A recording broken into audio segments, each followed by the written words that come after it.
সম্মানিত হাতীবান্ধা ও পাটগ্রামবাসী সবাইকে আমার সালাম। আসসালামু আলাইকুম ওয়া রাহমাতুল্লাহি ওয়া বারাকাতুহু।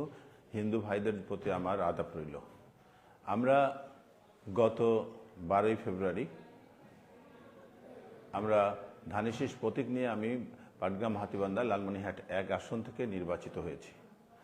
এই বিজয় আমাদের সকলের, এই বিজয় পাটগ্রামবাসীর, এই বিজয় হাতীবান্ধাবাসীর, এই বিজয় মুসলিম ধর্মাবলম্বীদের যেমন তেমনিভাবে সনাতন এবং অন্যান্য ধর্মাবলম্বীদের। আমি এই বিজয়ের পরে আমি বারবার বলছি যে এই বিজয় সকলের।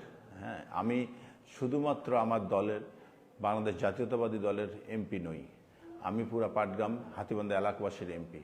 অতএব আমার এই বিজয়ের পরে আমার নেতা জনাব তারেক রহমান সাহেব যেমন বলেছে যে বিজয়ীর হাতে যেন পরাজিতরা নিরাপদ থাকে, সেই ভাষা বুঝে আপনাদেরকে, আমার দলের সকল নেতাকর্মীকে আমি অনুরোধ করব, কোনো রকম ধ্বংসাত্মক কার্যক্রমে লিপ্ত হবেন না। কোনো রকম আমাদের প্রতিপক্ষ যেন আমাদের দ্বারা কোনোভাবে নির্যাতিত না হয়। আমি বারবার অনুরোধ করছি, আপনারা সকল প্রকার অন্যায় অত্যাচার থেকে দূরে থাকবেন।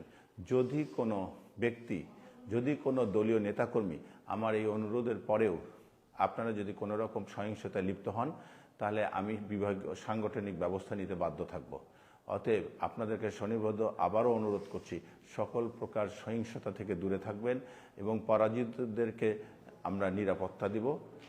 আমরা বিজয়ী যেহেতু, অতএব পরাজিতরা আমাদের কাছে যেন নিরাপদ থাকে, সেই বিশ্বাস রেখে, আপনাদের প্রতি অনুরোধ রেখে আমি আমার বক্তব্য শেষ করলাম।